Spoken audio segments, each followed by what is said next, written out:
ब्रह्ममुरारिसुराचितलिङ्गं निर्मलभासितशोभितलिङ्गं जन्मज दुःखविनाशकलिङ्गं तत्प्रणमामि सदा शिवलिङ्गम्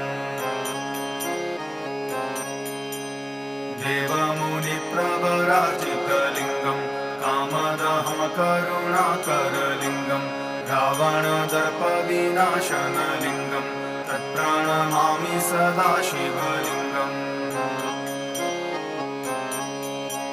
सर्वसुगन्धिसुलेपितलिङ्गं बुद्धिविवर्धनकारणलिङ्गं सिद्धसुरासुरवन्दितलिङ्गं तत्प्रणमामि सदा शिवलिङ्गम्